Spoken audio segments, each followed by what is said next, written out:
Okay, so you only get 10 minutes on these Google vids, but I wanted to kind of like talk about yesterday. So yesterday, April 8th, was like part two of April 9th's video. But yesterday was a good day. God just opened up a lot of just good things coming in yesterday, simple things, but gosh, um, in the evening, I took another walk after my 45-minute workout that morning. Me and Jason went to the park. Um, it was the end of the day. It was like 69 out, just beautiful. And I was like, I want to get out before it gets dark because I work late. And we hadn't ate dinner. I didn't have a plan. I was like, let's go take a walk and then we'll go to Subway. And he's like, are you sure? And he just got off the treadmill. Like that man, he makes a plan and he just sticks with it. Like he is inspiring. I'm telling you. Like the things he does in his life and just how disciplined and regimented he is, so unlike me. Um, so both we both challenge each other in so many different ways, but good. Such a good partner for me. So we took a walk. It was good. It was beautiful. Some mild. Some I don't know. We took our dog, Prince. He loved it. He heard us say walk and I didn't even fully say it, but he was like kind of eavesdropping. And then all of a sudden I saw him jumping, bouncing, can you answer for a side, tail wag, all that stuff. And um, I laughed. I looked at Jason. I was like, guess who heard the word? He's like, well, we better take him.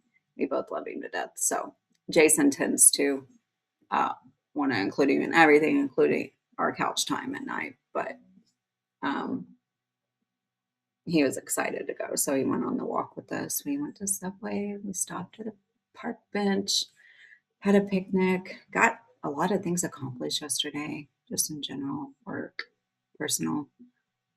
Just a really good day. And I don't know why.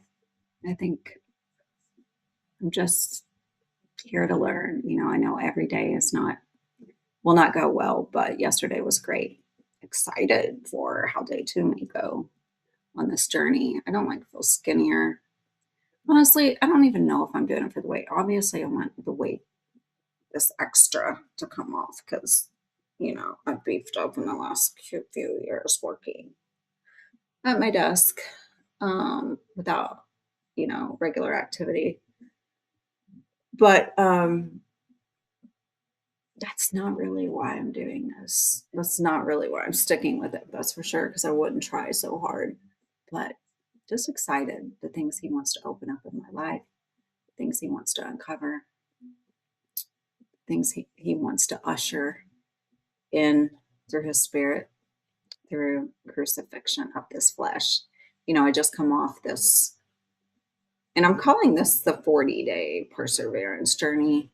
That's what I labeled it yesterday in my spreadsheet that I have started for this because I started to do a like an online app journal, but then they wanted to charge me and I'm cheap. So I'll do it the old fashioned way.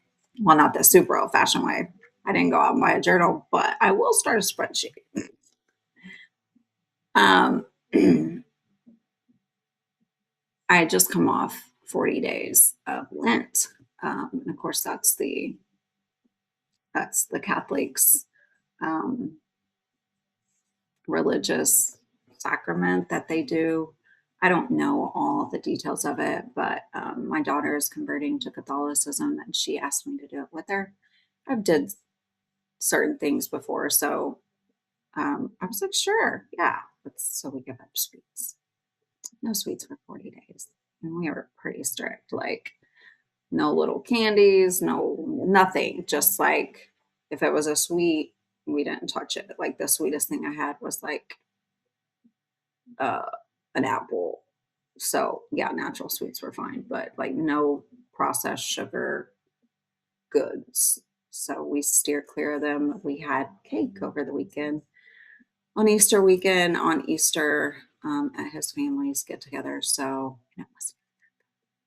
since then I've had ice cream and a couple other things, but I'm not going to go full back on the sweets because like I know it's not good for me. I don't like how I feel more than anything else, so it's gonna be an occasional sweet. Um, but so it's weird that like this come right after and I wasn't even planning for it. It was not premeditated.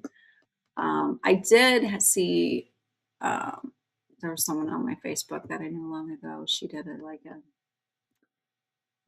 75-day hard challenge. It might not even be 75-day, might be 90-day.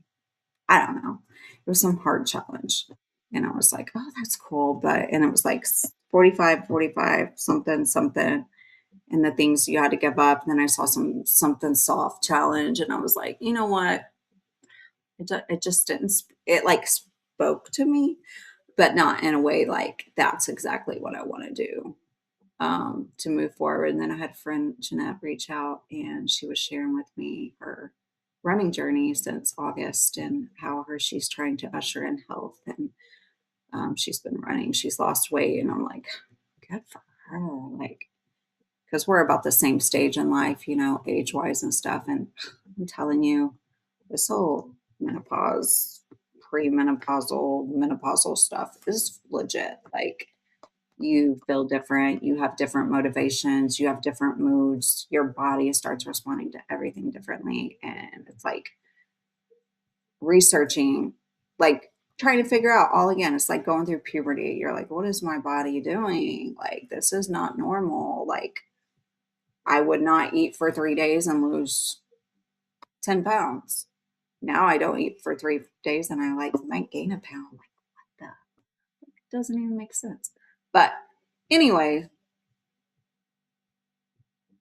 it's a journey. We're here to experience this journey, but we're not supposed to be comfortable in these bodies. God didn't create us for comfort, to enjoy life. Like, I think He wants us to have the desires of our heart. But when we are His followers, our desires are supposed to be different. They just are. Not supposed to be, they will be. If you follow Christ, your desires will be different. You won't desire the same things as everyone else. And I was thinking about that whole money thing, like that I said in my last video. It just kind of come up. Oops, guess work is beeping in. Time is 7:45. Okay, that's Central's time. But so if it's a money thing, if that like spoke to you and you're afraid of money, not afraid of money, but you hate money and you hate what it does to others, maybe, just maybe, God has something there for you. Maybe you shouldn't shy away from the things that you see mismanaged by other hearts out there. Maybe God is calling you to do something different. Be different. God needs finances to promote His word too. Like, it just takes them. It just does. It takes finances for food. It takes finances for shelter, the basic necessities in life for most people. Unless we all live off the grid. And I know some people are called to that. That might be your calling. I don't know. At this point in my life, it's not mine. So um, it was just odd that that one come up because, like, I've pursued financial things for the wrong reasons. In my life, I've pursued them for security, uh, mainly for security. So out of fear, like literally, not just out of a place. Now, I think He's opened them up in some ways because He's blessed me because of like underlying. I'm looking at my time. I've got 9:24, so I've got to wrap this up. Underlying things in my heart that He knows, and so He's blessed me in that way. Um, and He's spoken to me along the way. But it's been a hard battle, guys. Like, like I don't think finances is my thing. I think it's something else. Um, and I know right now this is where He has me. I'm on this path. Anyway, work is collar and a break in the shower. Have a good day, everyone. Bye.